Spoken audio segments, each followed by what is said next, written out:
പോലുള്ള ആളുകൾ B J P ഇതിലൊരു കക്ഷിയല്ല, പക്ഷെ ഇവിടെ ഡ്രാമ കളിക്കുന്നത് ആരാണെന്നാണ് നിങ്ങളുടെ ഒരു നിലപാട്?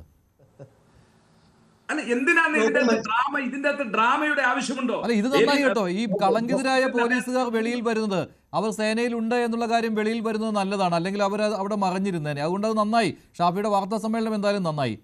ജയേന്ദ്ര സർ,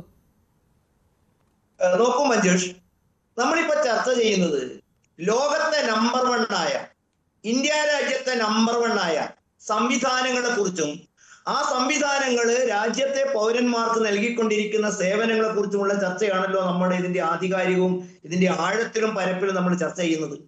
നോക്കൂ, ഇന്ത്യയിലെ നമ്പർ 1 സേനയാണ് എന്നുള്ളതാണ് യഥാർത്ഥത്തിൽ മുഖ്യമന്ത്രിയുടെയും CPM-ന്റെയും ഒക്കെ അവകാശവാദം. സ്വാഭാവികമായിട്ടും അത്തരം അവകാശവാദം ഭരണകക്ഷി മുഴക്കുന്നതിൽ വലിയ തെറ്റൊന്നുമില്ല.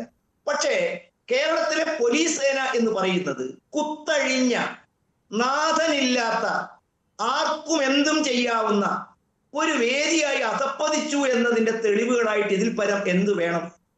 ഈ കൊച്ചു സംസ്ഥാനത്താണ് ഇന്ത്യയിലെ ഏറ്റവും കൂടുതൽ കസ്റ്റഡി മരണങ്ങൾ നടക്കുന്നത് എന്ന് പറഞ്ഞാൽ നിഷേധിക്കുമോ? മാധ്യമ പ്രവർത്തകന്മാരും വ്യാപാരികളും പിഞ്ചു കുഞ്ഞുങ്ങളും ഗർഭിണികളും സ്ത്രീകളും പോലീസിനാൽ ആക്രമിക്കപ്പെടുന്നത് വളരെ കൂടുതലാണ് കേരളത്തിൽ എന്ന് പറഞ്ഞാൽ നിഷേധിക്കാൻ സാധിക്കുമോ? ആ തരത്തിൽ അത് വലിയ തെറ്റൊന്നുമല്ല. ഏതൊരു സമൂഹത്തിലും ഞാൻ മനസ്സിലാക്കിയിടത്തോളം ജോർജ് ജോസഫ് സാറിനെ സംബന്ധിച്ചിടത്തോളം ആധികാരികമായിട്ട് ഇതിനെ കുറിച്ച് പറയാൻ സാധിക്കും.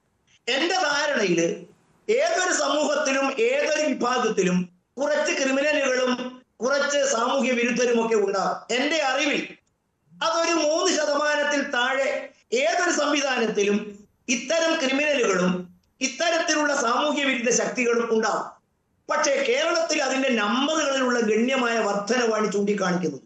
എന്തുകൊണ്ടാണ് കേരളത്തിലെ പോലീസ് സേനയ്ക്കകത്ത് ഈ എണ്ണത്തിലുണ്ടായ ഗണ്യമായ വർധന? ഞാൻ ആധികാരികവും വസ്തുനിഷ്ഠവുമായ പഠനങ്ങളുടെയും റിപ്പോർട്ടുകളുടെയും അടിസ്ഥാനത്തിലാണ് സംസാരിക്കുന്നത്. നാഷണൽ ഹ്യൂമൻ റൈറ്റ്സ് കമ്മീഷന്റെ കണക്കുകൾ മുൻപോട്ട് വെക്കുന്നു.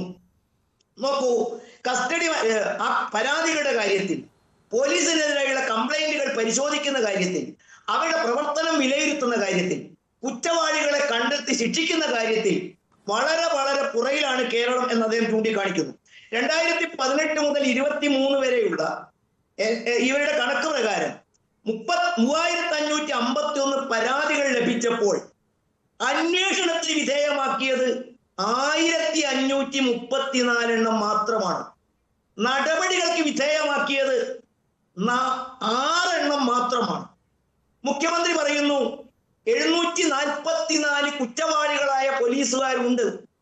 അതിൽ 144 പേരെ പിരിച്ചുവിട്ടു. കേരളത്തിന്റെ ആഭ്യന്തരമന്ത്രിയായ മുഖ്യമന്ത്രി പറയുമ്പോൾ അതിൽ നമ്മൾ സംശയിക്കേണ്ടതില്ല. പക്ഷേ കേരളത്തിലെ വിവരാവകാശ പ്രവർത്തകന്മാർ ആരൊക്കെയാണ് ഈ പിരിച്ചുവിട്ട മഹാന്മാരെന്ന് അന്വേഷിച്ചപ്പോൾ കൃത്യമായി കിട്ടിയ ഉത്തരം എന്താണ്? അതുമായി ബന്ധപ്പെട്ട് യാതൊരു രേഖകളും പോലീസ് ആസ്ഥാനത്തില്ല. ഇപ്പോഴത്തെ നമ്മുടെ ചർച്ചയിൽ വളരെ കൃത്യമായിട്ട് ഞങ്ങൾ ചോദിക്കുന്ന ചോദ്യം, മാധ്യമ പ്രവർത്തകന്മാർ, വിവരാവകാശ പ്രവർത്തകന്മാർ, രാഷ്ട്രീയ പൊതുപ്രവർത്തകന്മാർ, ഇവർക്ക് ലഭ്യമാക്കേണ്ടതല്ലേ രജീഷ ഈ രേഖ എന്ന് പറയുന്നത്?